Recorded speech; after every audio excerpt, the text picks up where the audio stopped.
Assalamualaikum warahmatullahi wabarakatuh.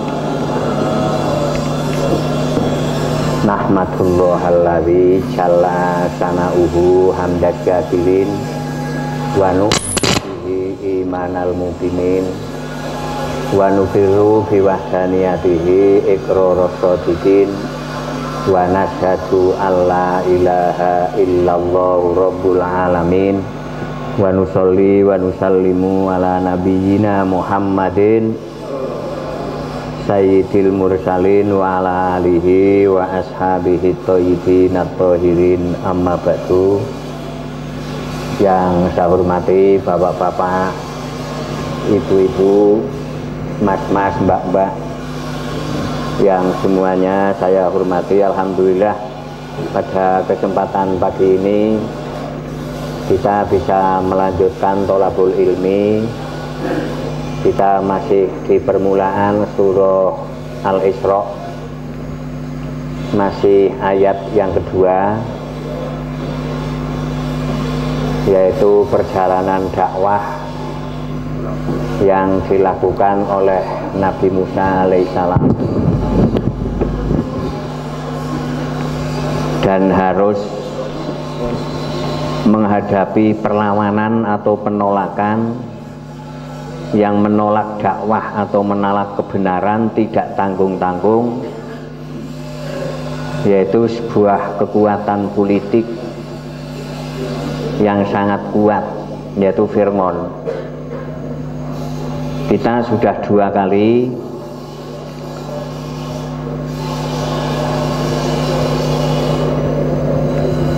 mengkaji surah tentang Nabi Musa dan Fir'aun, dan mudah-mudahan ini yang terakhir, yang ketiga. Kelihatannya Fir'aun makin mengganas dalam menyerang dakwah, dan Fir'aun makin menjadi-jadi dalam menindas orang yang menentangnya. Nah, ini masih ada 7 mukjizat yang belum kita kaji, kan baru 2 baru 2 mukjizat. Ini Fir'aun sudah merasa kalah, tapi bukannya Fir'aun sadar, tapi Fir'aun malah lebih menentang. Mukjizat tongkat bisa berubah menjadi ular besar, kemudian tangan Nabi Musa berubah menjadi bercahaya. Yang 2 mukjizat ini merogolkan, bahasa nasional nopo, merogolkan, merontokkan karat atau kotoran-kotoran yang menutupi kebenaran, terutama para penyihir. Para penyihir, para tokoh spiritual, para tokoh agama, dukun-dukun yang di sekitarnya Fir'aun.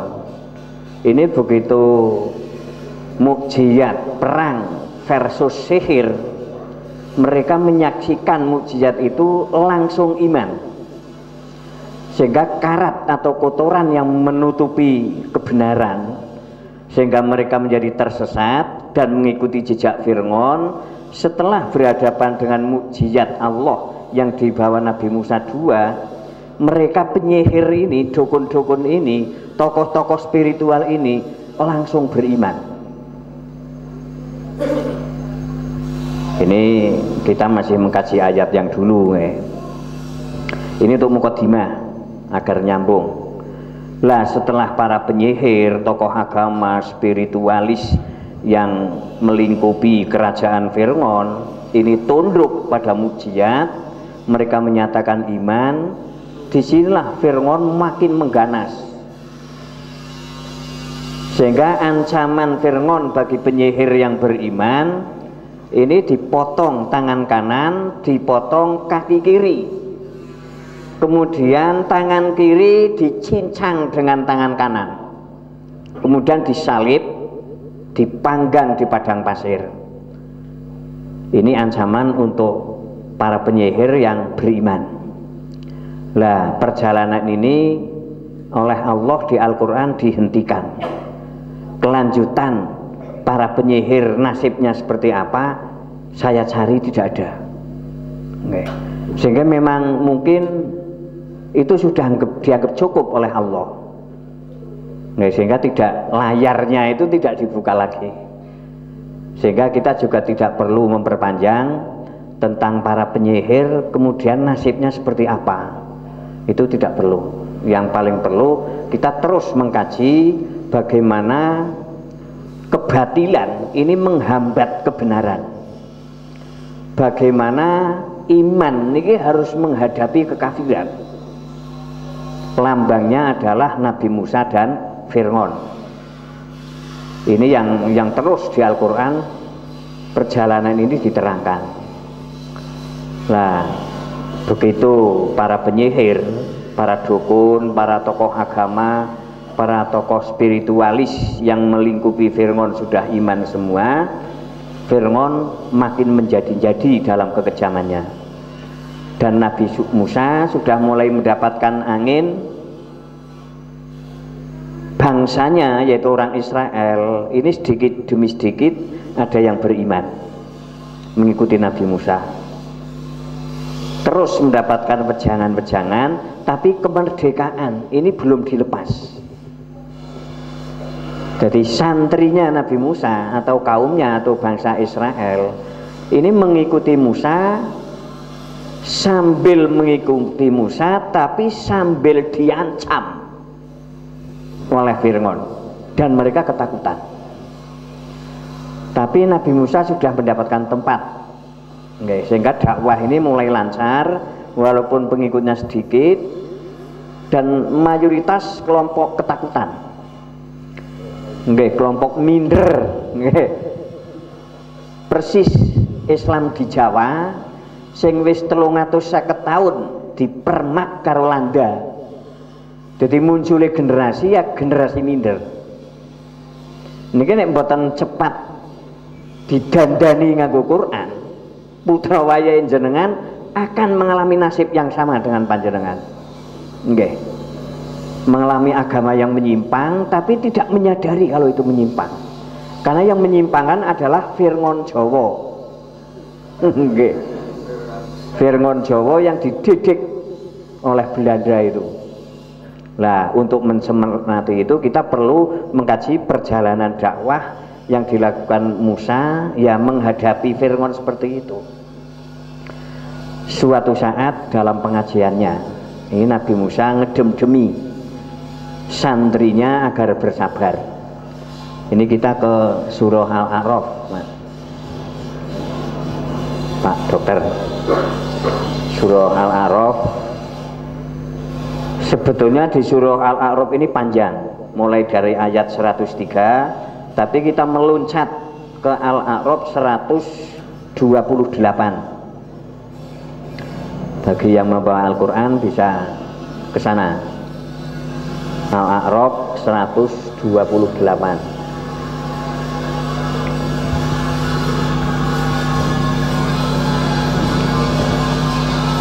Nah ini qala Musa liqaumihi ista'inu billahi wasbiru innal arda lillah yurisuha may yasha'u min ibadihi wal akibatu lil muttaqin. Musa dalam pidatonya, dalam pidatonya di depan santrinya, liqaumihi bangsanya, ista'inu billah wasbiru. Wahai para santriku semua, wahai para bangsaku semua, mohon pertolonganlah kamu hanya pada Allah.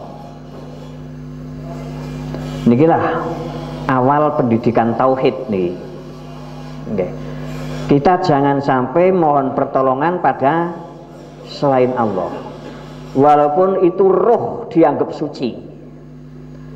Jangan sampai mohon pertolongan terhadap selain Allah, walaupun roh yang dianggap suci, agar tauhid tidak menyimpang. Inilah pendidikan awal. yang diberikan santrinya Nabi Musa agar tidak memberhalakan selain Allah. Wasbiru, dan kamu harus tahan uji, karena memang dakwah kebenaran ini mesti resikonya tinggi,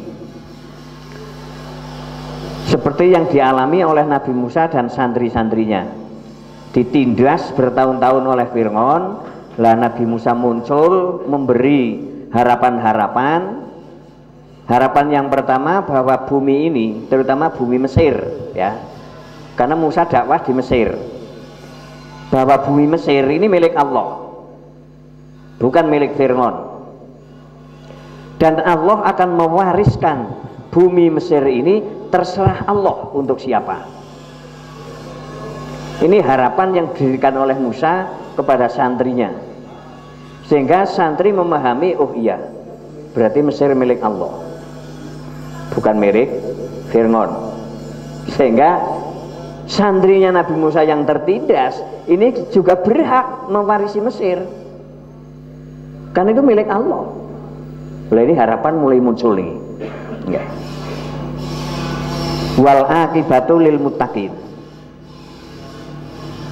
Akibat ini terjemahannya pungkasan, nek cara santrine nggih. Pungkasan itu ya kesudahan yang baik. Ini milik orang-orang yang bertakwa.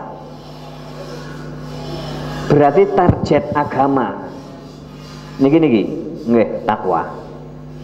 Ini target agama. Sebab kalau kita sudah di posisi takwa, disinilah semua janji-janji Allah akan terwujud.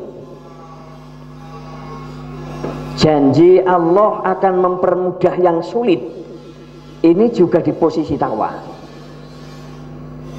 Mayyattaqillaha yaj'al lahu min amrihi yusra. Janji Allah ada rezeki yang tidak diduga, dan rezeki ini hanya di gudang Allah. Rezeki ini diberikan kepada kita yang kita sudah masuk ke zona takwa. Semua janji Allah, bahkan sampai kehidupan akhirat, kehidupan sukses di akhirat ini juga dimiliki orang-orang yang bertakwa. Uiddat lil muttaqin. Surga hanya dipersiapkan untuk mereka yang muttaqin. Inilah wejangan yang diberikan oleh Musa terhadap santrinya yang dalam keadaan tertindas.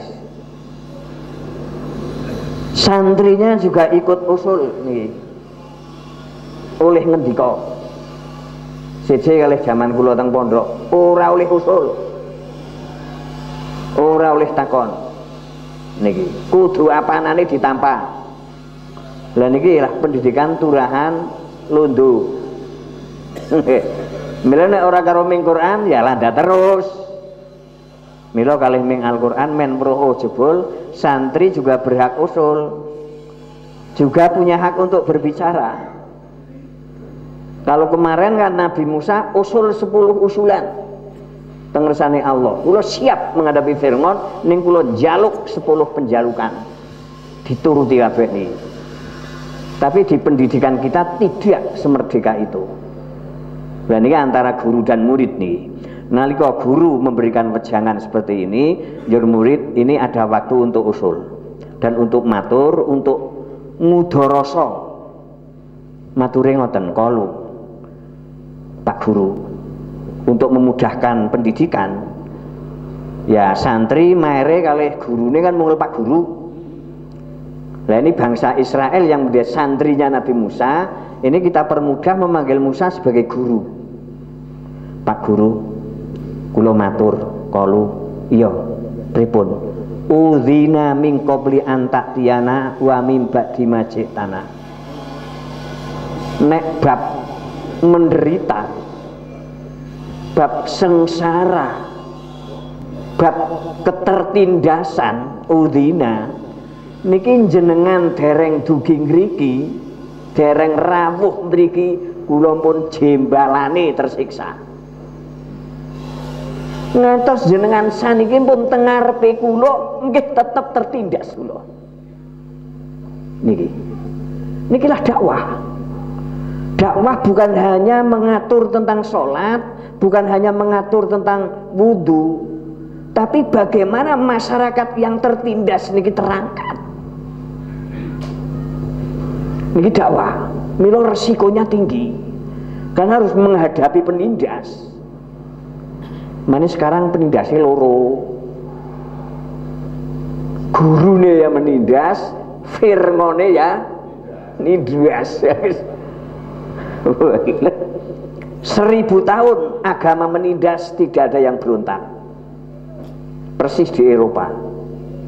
Niki, nalika masyarakat ditindas, niki pemberontakan sampai beratus-ratus tahun baru terwujud. Jenenge Renaissance. Nggih. Nalika jenengan teng SMA kelingan niku.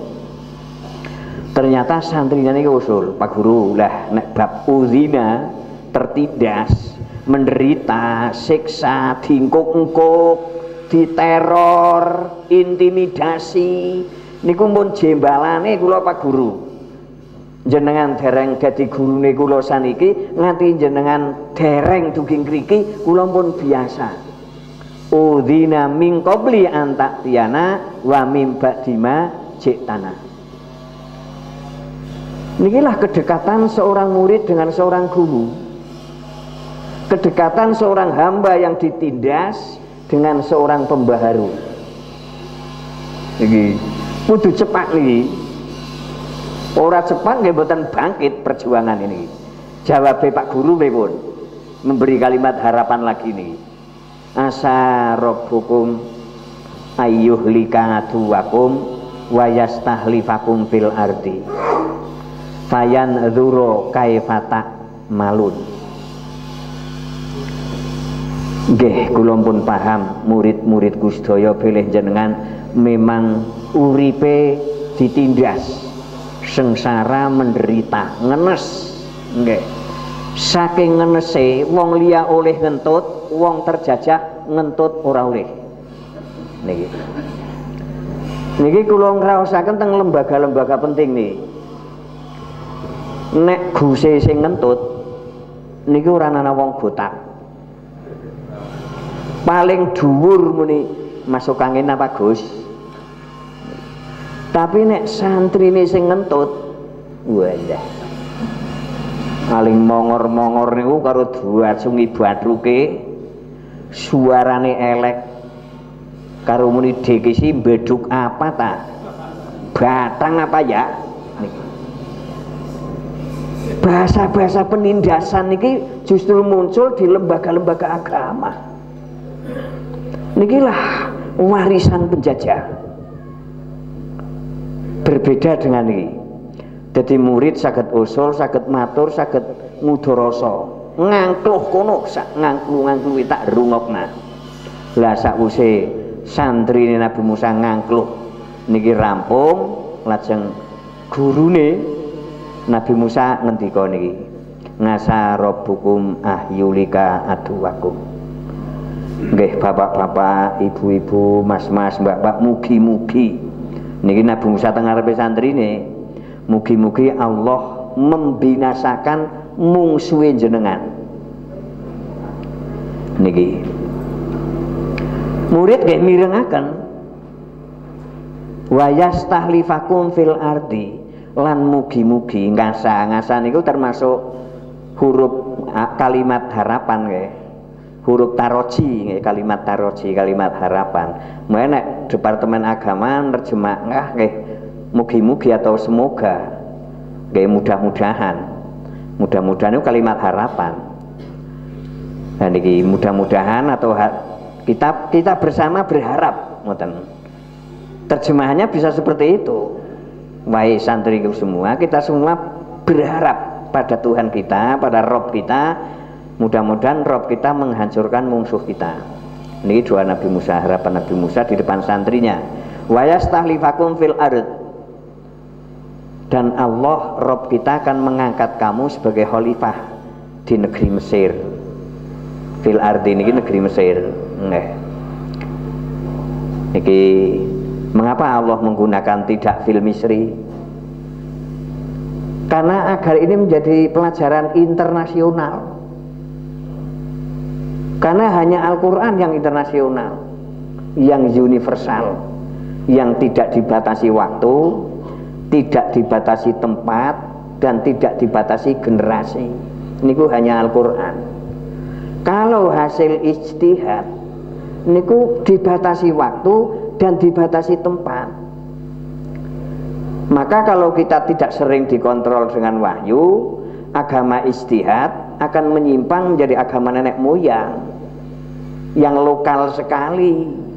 Lah, agar kita tetap internasional, maka sering-seringlah agama kita kontrol dengan Al-Quran. Nah niki, mengapa sebetulnya sejarah ini sejarah Mesir, tapi mengapa Allah mengabadikan di Al-Quran fil ardi, di bumi. Bumi ini kan mboten namung Mesir, Mesir teng bumi Afrika, sementara kita hidup di Asia, Asia bagian Indonesia, Indonesia bagian Jawa, Jawa bagian tengah, tengah bagian Wonosobo niku titik kecil niku nek teng bumi. Debu tidak kelihatan. Inilah harapan yang ditanamkan oleh Maha Guru, guru besarnya ke mahasiswanya seperti itu. Harus harapan-harapan ini harapan yang meyakinkan bahwa suatu saat musuh akan dibinasakan oleh Allah. Terus senjata kita apa? Takwa. Nabi Musa nggak mungkin melawan Fir'aun dengan senjata. Wong senjata di Fir'aun luwe warna-warna, kan? Mila sing dijaluk Musa bukan senjata. Inilah rahasia agama, Fayangdzura kaifa ta'malun. Nanti Rob kita, Tuhan kita akan melihat bagaimana karya-karya kita. Nih. Kita harus berbuat, kita harus takmalun. Sama dengan bangsa Israel yang ingin merdeka, lepas dari cengkeraman Fir'aun, harus ada takmalun. Nih, harus ada karya-karya.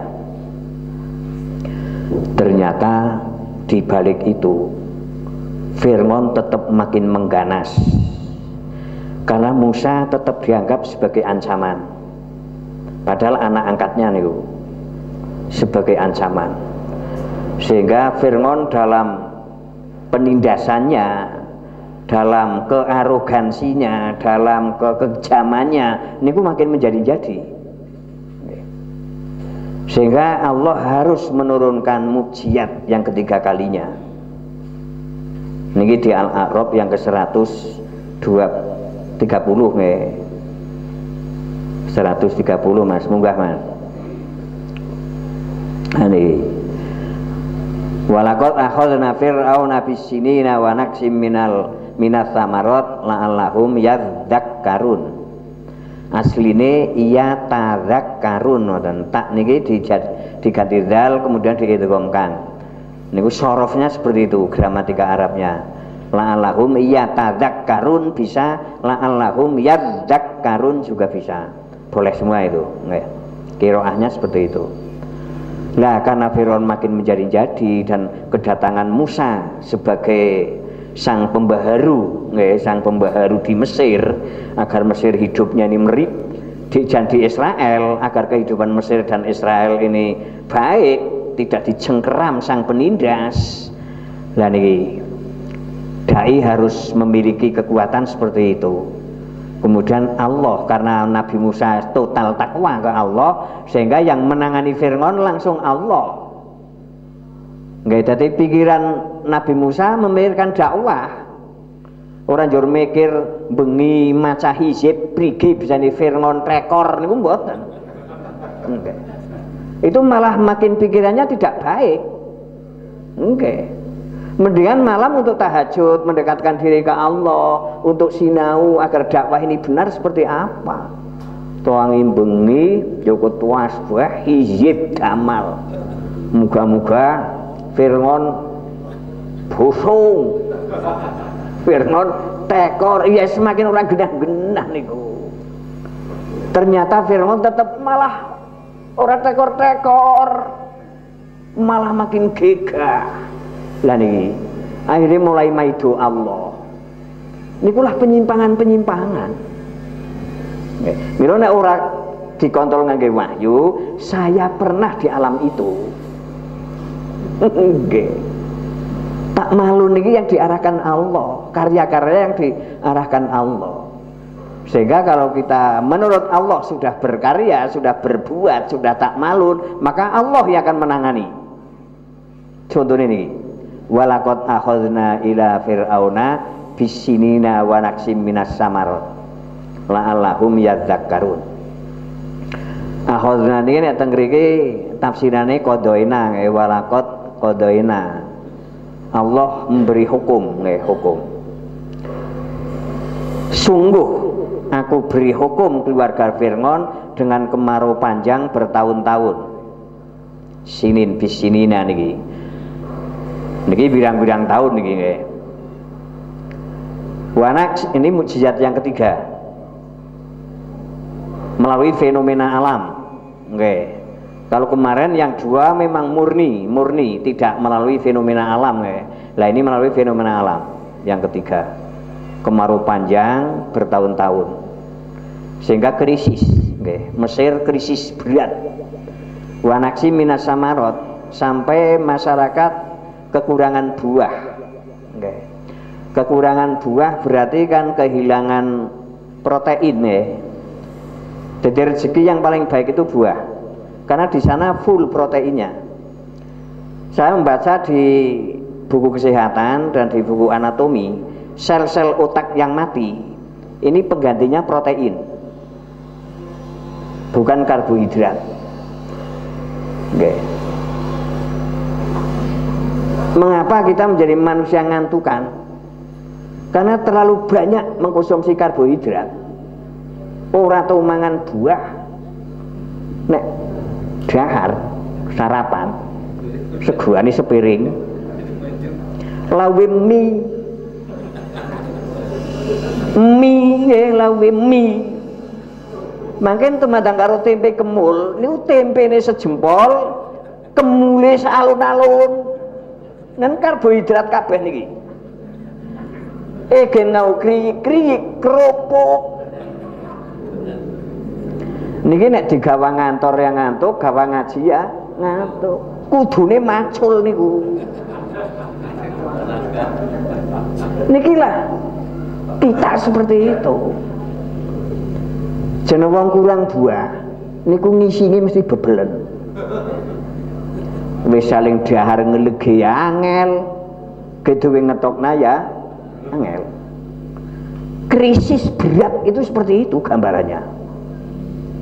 Negara-negara ketiga termasuk Indonesia niku 85% yang dimakan itu karbohidrat.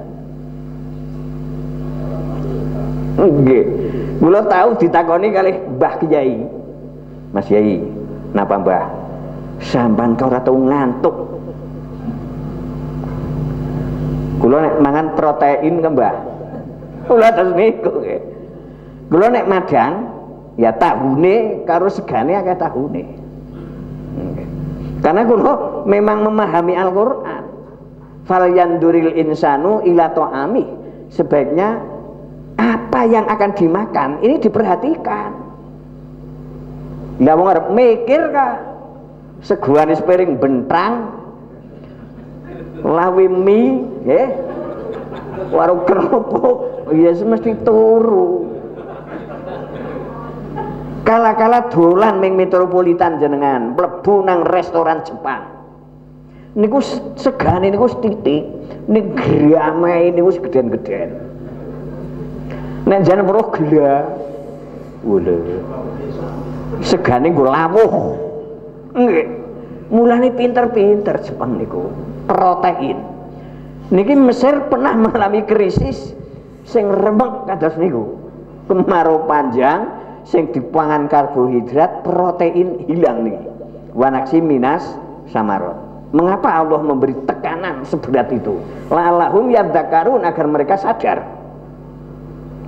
Berarti untuk menyadarkan orang beleng itu harus dengan tekanan. Milo tingkat karat, kotoran, sing menyelubungi hati. Niki berbeda-beda. Ada orang yang karakternya ini karena tidak terlalu beleng, tapi beleng. Neng begitu disadarkan nganggo penyakit orang mira-mira pun sadar. Wah, dia yang tetap akeh dosane tak tobat niki. Tapi ana sing wis nganti digawe stroke ora sadar niki. Tetep ora sadar nek nyong luput niki. Karena karat atau kotoran itu sangat kuat di hati orang itu.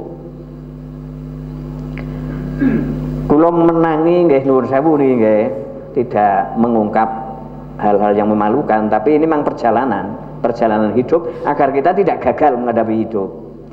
Nalika zaman nganu nika napa lah saham bodong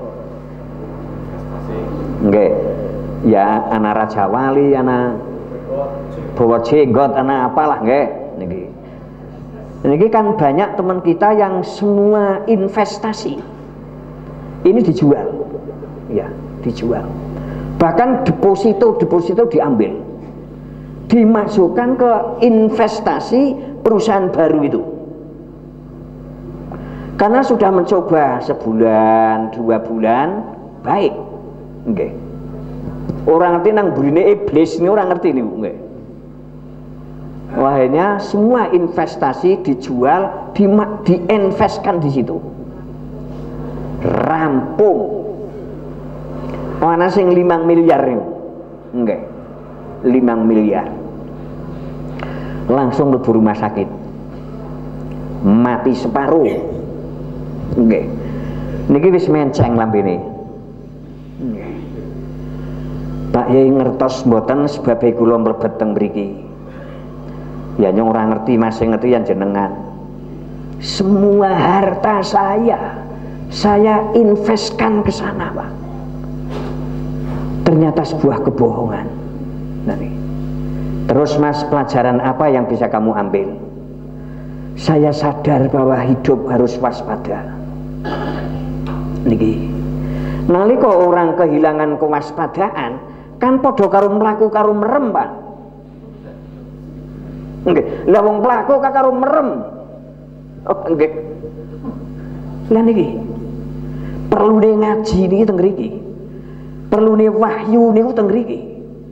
Agar hidup ini waspada sehingga kita tidak gagal. Fir'aun yang sangat pinter, Fir'aun yang sangat berkuasa itu gagal menghadapi hidup. Ini pelajaran yang harus kita petik. Kita harus mewaspadai kehidupan. Ternyata teman saya itu rogol, pikiran duniawi, apa nganti tahajude mon niate menoleh proyek niku. Nggih. Dohane niku sampean temen ya masaling doha. Lah kula wedi bukan ekonomine dilong niki. Dadi dohane yes dunya niki. Nganti jamaahe mawon ya niate dunya niku. Nganti yasinane niate ya luru wedan niki. Dunya terus niku. Nggih. Niki disadarkan Allah teng mriki. Nggih. Akhirnya sadar, nggih, bahwa orang tidak boleh hanya berpikir dunia kalau ingin tidak gagal menghadapi hidup. Lajeng pripun Mas? Nggih, kula nek pun wangsul saking rumah sakit kula jeng tobat Pak Kiai. Sampeyan yakin Pak umure tekan metu saking rumah sakit? Nggih, nggih Pak. Ya sikine arep tobat. Usah tunda-tunda. Ini harus tobat ngenteni tua ora cedos ngapa-ngapa ya. Niku yakin. Kula wis tau takon kali almarhum bapak, Pak, jenengan tesih kuat tahajud 4 rakaat Pak? Jawabe ngoten, bara-bara 4 lit loro be karo rambatan niki. Dadi wong nek ngandelna tua ora oleh papa. Nggih. Mulane monggo sekarang masih banyak kesempatan tobat nggih. Sehingga tidak gagal menghadapi hidup. Nikilah tekanan. ada yang dibangkrutkan sedikit, nggih. Mungkin mobilnya yang kecelakaan tapi dia masih sehat, atau mungkin kemalingan atau yang lainnya, dia langsung sadar, wah ini yang kurang sedekah ya. Itulah kesadaran-kesadaran. Jadi kalau karat atau kotoran yang menyelubungi kebenaran belum terlalu tebal, nikilah firman juga seperti itu. Jadi menurut ilmu harapan, niki ya di hatinya firman kan masih diharapkan ada kebaikan. Kalau menurut ilmu Allah di hatinya firman tidak ada kebaikan, buat apa ngutus Nabi Musa? Berarti menurut ilmu Allah di hatinya firman masih ada kebaikan. Lah dengan ilmu harapan, dengan diberi krisis berat sampai tidak mampu membeli buah karena buahnya juga tidak tumbuh dan uang sangat longkong sehingga orang itu menghadapi tekanan berat. Diharapkan kotoran-kotoran, karat-karat yang menyelubungi logam mulia itu, intan itu, niku leleh. La'allahum yatadzakkarun. Setelah kotoran itu leleh, maka harapan sadar ini akan terwujud. Ternyata tidak. Firman tidak sadar. Wis patang mukjizat niku. Niki saking kandele kezaliman. Ya wong musyrik mawon kan sudah putus hubungan kali Allah. Mane firman ngaku pangeran, ngaku Tuhan niku. Ana rabbukumul a'la. Sayalah Tuhan kamu yang paling maha tinggi. Niku firman. Jadi memang kotoran itu sangat tebal sehingga dengan 4 mukjizat itu tetap beleng nih firman, dan menteri-menterinya dan keluarganya itu tetap beleng. Akhirnya begitu paceklik ini selesai, krisis ini kembali normal, lah kemakmuran mulai terwujud nih. Ini di Al-A'raf yang ke 131. Fa idza ja'athumul hasanatu qalu lana hadhihi. Begitu krisis mulai hilang, kemudian kekurangan protein mulai bisa ditangani, sehingga bukan hanya karbohidrat tapi gizi-gizi yang lain juga terpenuhi. Masyarakat tidak bosong lapar, masyarakat tidak gudigen, kemakmuran mulai datang, hasanah, kebaikan itu maksudnya kebaikan ya di dunia hasanah ya hidup layak, hidup layak. Kelayaan hidup sudah mulai terwujud. Ya carane negara ora miskin banget lah, ora miskin banget. Niki Firman dan para penggede-penggedenya, niki kata-katanya, prinsipnya, keyakinannya seperti ini, lana hadhihi. Inilah usaha saya. Nggih. Ciri khas wong sombong niku teng mriki. Saat mendapatkan kemakmuran, kejayaan, karir yang mudah, derajat yang terus meningkat, sapa dingin ya nek udu nyong. Lah niki lana hadhihi. Niki tetep wis ne mukjizat papat niku tetep beleng niki. Tapi nalika krisis menimpa lagi, wa in tusibhum sayyi'atun, kejelekan itu menimpa mereka, niku sing dianggap biang kerok munculnya kesialan niku Nabi Musa dan santrinya. Wa in tusibhum sayyi'atun yatayyaru, niki asline nggih yatayyaru, ada tak yang diganti to kemudian diidghamkan, yatayyaru bisa, yatatayyaru bisa. Saat mereka ditimpa krisis lagi, sayyi'ah, karir ajeg, tidak pernah meningkat, niki ya yang dikane gara-gara Musa karo santri niki sing mari ngenes yang ini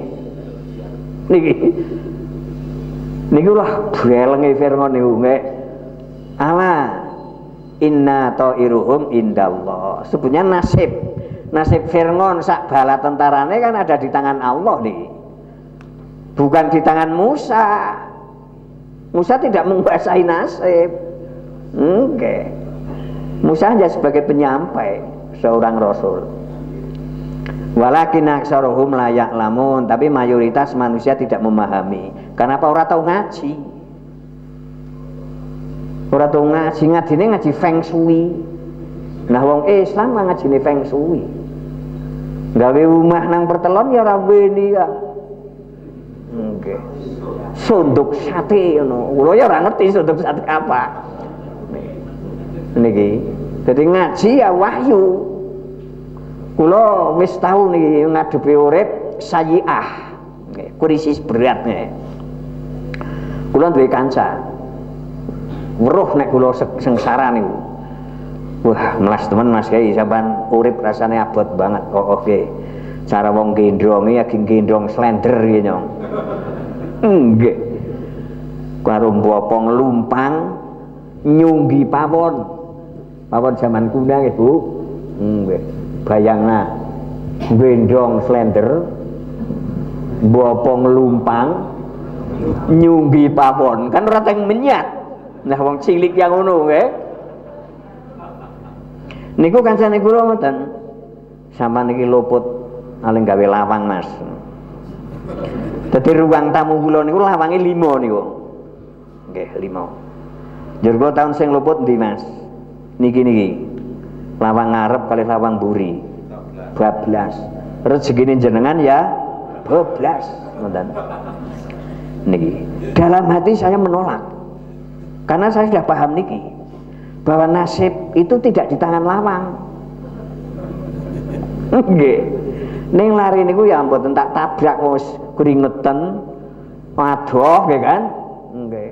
Ngre Mas, menurut simbah mbiyen yang ngono. Niki lah hidup berdasarkan nenek moyang.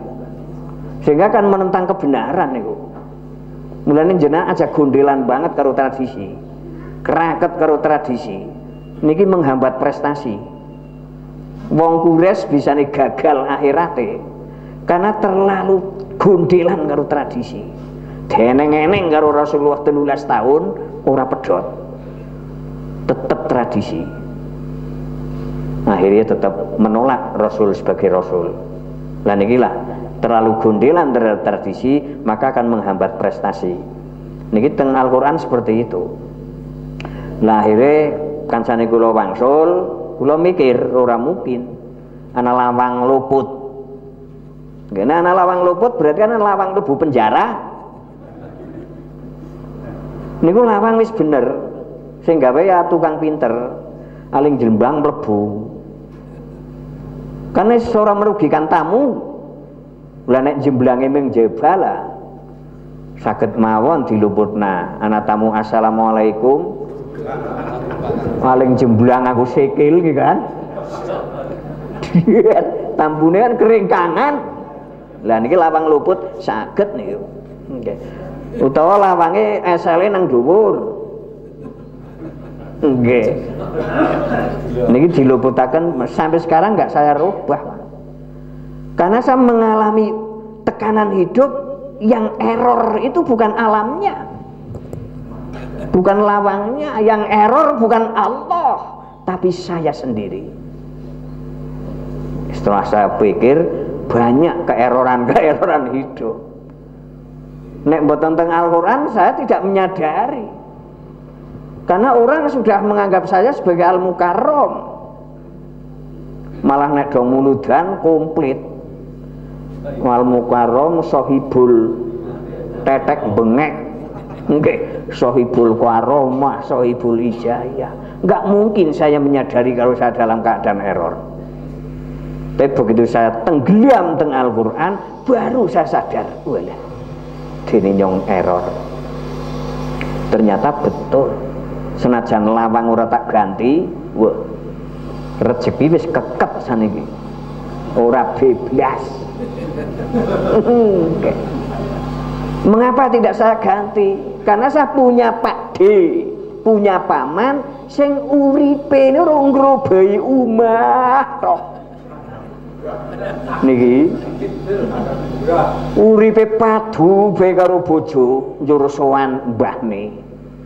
Lah omahmu madhep ning ndi? Madhep ngetan, Mbah. Ya kuwi, omah kok ngadhep ngetan. Padha karo mecicili srengenge. Kowe berengen ora kuat, pindah madhep ngidul niki. Nganti esele niku nyenyeh. Aleng dicatuti terus. Madhep ngetan, madhep ngidul, madhep ngidul ndodos tembok kidul urung rampung, is padu maning karo bojone. Niki, tidak menemukan ketentraman. Madhep ngulon, madhep ngalor, akhirnya umai madhep ning dhuwur. Kuburan. Nggih kan? Umah madhep ning dhuwur kan kuburan. Tidak menemukan ketentraman. Karena yang dirubah umah. Pikiran-pikiran seperti itu persis pikiran Doro Firngon. Niki nasib diberukna nangon Musa. Iki gara-gara Musa iki yang sengsara. Padahal sing error Firngon. Seandainya Firngon sadar saat menghadapi mukjizat yang ketiga, siji loro ora sadar, ketiga tidak sadar, keempat tidak sadar. Begitu mengalami ujian tekanan sedikit, masih sing disalahake wong liya niki. Lah niki lah diselipkan pendidikan akidah. Ala innama ta'iruhum in dallah. Jadi tekanan-tekanan hidup, kemuliaan-kemuliaan hidup ini semuanya di gudang Allah. Dan itu bentuknya sebagai ujian. Bukan sebagai takdir tapi sebagai ujian. Lah oleh sebuah kekuatan politik agama yang ingin menindas itu sebagai takdir. Sehingga wong miskin wis ora yang menyat sekang kemiskinan karena karo burune mlideke wis ditakdir miskin. Padahal ujian niku. Niki mari kita pahami agama yang benar melalui wahyu. Walakin aktsarahum la ya'lamun, mayoritas mereka tidak memahami, tidak berpengetahuan karena ora tau ngaji. Monggo niki Firngon ngaji diulang Nabi Musa sedikit. Menurun nggih. Musa dianggap sebagai ancaman. Kula nglakoni niku, saya tenggelam ke Al-Qur'an dan saya berjanji akan dakwah Al-Qur'an. Lah ternyata saya juga menghadapi resiko-resiko tapi tidak seberat Nabi Musa nggih. Resiko dituduh niku saya terus menerus nggih. Tapi karena saya sudah melihat agama saya ini kalau tidak dikontrol dengan Al-Qur'an, yang saya lihat penuh penyimpangan. Sehingga saya akan gagal menghadapi hidup. Lah terus inilah yang saya dakwahkan. Nggih kula cok ditakoni kalih peserta ngaji, Pak Yai dene nek jenengan ngaji teng mriko seje banget kali nek dong teng dalem teng pondok. Ya seje, sampean nek ngaji ming pondok ibarat dokter. Sampean wetenge tak udah ladil. Karena nyong gawa gunting. Tapi nek sampean ngundang nyong, ya nyong gawane ya ukur nika. Sing lebokna teng kuping. Jenenge napa? Stetoskop. Nggih. Bro apa niku nggih. Kan ukur tempel-tempel truk. Akhirnya ini tulisannya, nggak kan? Ngundang rejeban, ya surat Isra pertamanya. Karena bisa Isra Mi'raj niku.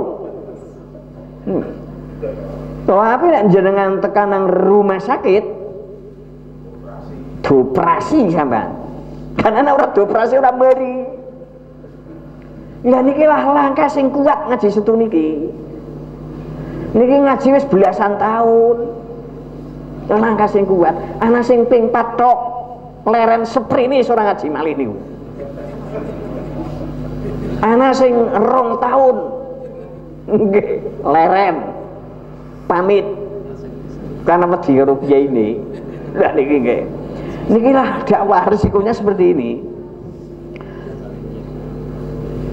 kangge wong-wong sing menyadari niku begitu mendengarkan berapa ayat langsung sadar, oh sah nyong ngajen yang ngono setu ngarep mesti ngaji malih, oh mancen setu ngarep ngaji malih karena jenengan niatnya memang arep urip bener. Tapi nek jan niate arep ke jari tolib wis ora pati NU tak ngecek ya kan nggih barang ngaji ping pindho ra nyenggol NU macane Surapatiya kah ngoten nggih. Nang Quran kan orang nana nggih NU Muhammadiyah Rifaiyah kan orang nana niku nggih. Lah niki lah seminggu sekali nggih kita ngaji Quran untuk mengontrol agama kita di mana penyimpangannya. Niki teng mriki dengan nasib niki pun junggahaken malih Mas. Lah niki Fir'aun sak ahli-ahline niki termasuk sak kaum penjilate konglomerate niki wis ngegrup Fir'aun kabeh. Niki muansane dine mukjizat papat nggih. Muni ngono malah niki wa qalu lan ngucap sapa Fir'aun sak bala-balane mahma kapan-kapan nggih mahma taktina kapan-kapan teko sira ing ingsun bihi kelawan gawa ma bayane mamin ayatin saking bukti litas harona supaya nyihir sapa sira ing ingsun biha kelawan bukti fama nahnu laka bimukminin fama nahnu mongko ora utawi ingsun laka maring sira Musa ora iku bimukminina iman. Terjemahane Jawa ngoten. Musa mbok deke arep gawa mukjizat setepruk maning gawa nang ngarepe nyong ora-orane nyong arep iman marang deke niki fama nahnu laka bimukminin kapan bae setiap saat deke arep tekarene gawa ayat nggih min ayatin gawa bukti gawa mukjizat njur nyong arep disihir maning nyong ora ngandel karo dhewe niki pun 4 mukjizat niki berarti memang selubung atau karat atau kotoran yang menutupi hati Fir'aun niki saking kadel ini makin jangan menyaksikan Fir'aun sadar niku wis nang ngarepe siksa saking kandeli kotoran niki. Ya alhamdulillah kula lan panjenengan kotoran ora pati kandel nggih. Kesandung gentayang innalillahi wa inna ilaihi rajiun nggih. Niki lah kesadaran-kesadaran niki. Dadi mang wis tetep moh niki. Tetap Musa sebagai ancaman. Bukan sebagai pembaharu. Nggih, tapi sebagai ancaman. Mila karakter Fir'aun makin kaku. Nggih. Karena setiap melihat Musa dan mendengar suara Musa itulah ancaman. Sehingga karakter Fir'aun makin defensif. Nek cara bahasa jenengan, makin kaku, makin sulit mengendalikan diri. Akhirnya kebijakannya itu kebijakan kayak kebijakannya bocah cilik. Makin ngawur. Bagaimana tidak ngawur? Weruh bocah bayi lahir lanang keturunan Israel niku wedi.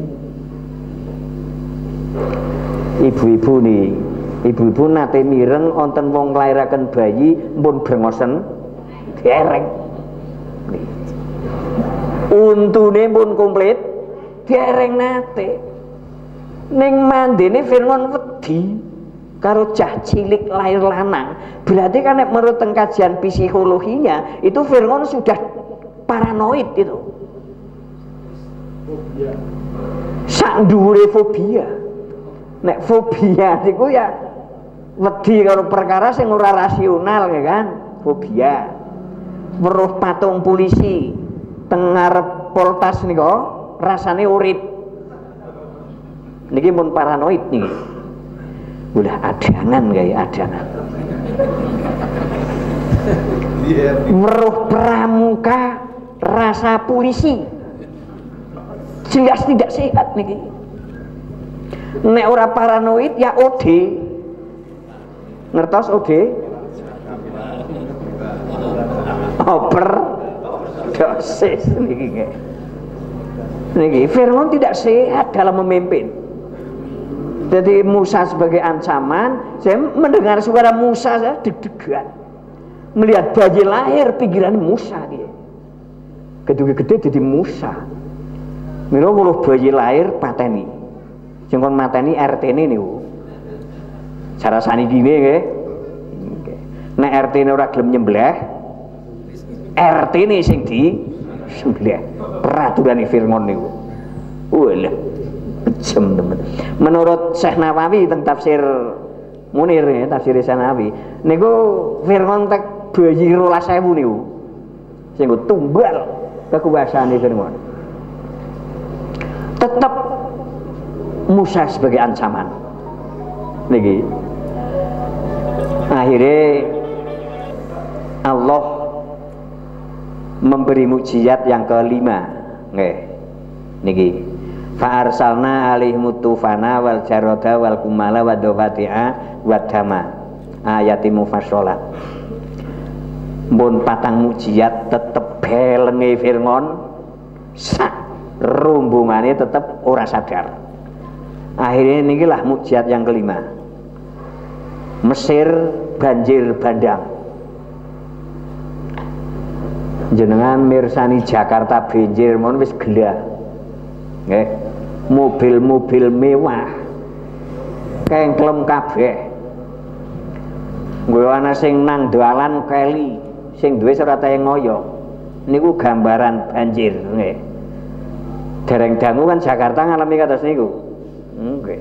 Niku mohon kerugian harta pun pinter. Ora tayang ngitung. Mesir pernah mengalami seperti itu. Nikilah fenomena alam yang di tangan Allah nih. Tapi Fir'aun tetap ora sadar nih. Nggih, ora sadar. Wis dine banjir buandang, harta-harta mewah niku sing teng lantai pertama kengklem kabeh niku. Uripe pada nang payon, beduke banjir leren, medun, ya wis televisi jeroane isine blekok. Seher isine blekok. Yes, tetep ora payu didol niku nggih. Niki zaman Fir'aun pernah mukjizat yang kelima seperti itu. Nggih, Fir'aun tidak bisa melawan banjir niku. Saampu-ampuhe wong tetap tidak bisa melawan banjir niku. Yang ke-6 nggih, walang. Wong tani pernah diserang walang sangit. Tetep ora tayang menolak niku. Nggih, rampung tandurane dibuka kabeh. Ora panen. Sehingga Mesir kehabisan rangsum niku. Nggih. Karena memang semua tumbuh-tumbuhan itu macet karena diracun kalih walang niki. Jebul manusa niku asline ora mira-mira ta. Nih walang bae wis pertanian ana sing tukul niku. Wal kumala. Kumala niku zaman kula alit maknane tuma. Zaman kula alit kula menangi penuh tuma Indonesia niku. Biyen kan katoke kolor kula. Niku nang jero kolor. Boleh ya tumatrok ya. Kula SD kelas tunggal niku riyen. Katok kolor. Dene ngisor budal gudigen. Niku nek sing saumur kula niku mesti mesem mesti ya oman sen. Niki. Mesir pernah mengalami seperti itu. Njur kula dongenge kalih mbahne kula. Kan ngelongko bahan. Anane goni. Sarunge sarung goni. Niku ngon sela-selane anyaman niku tumbah niku. Nganti dipipisi nganggo martel tetep ngesuk nyokot maning niku. Lah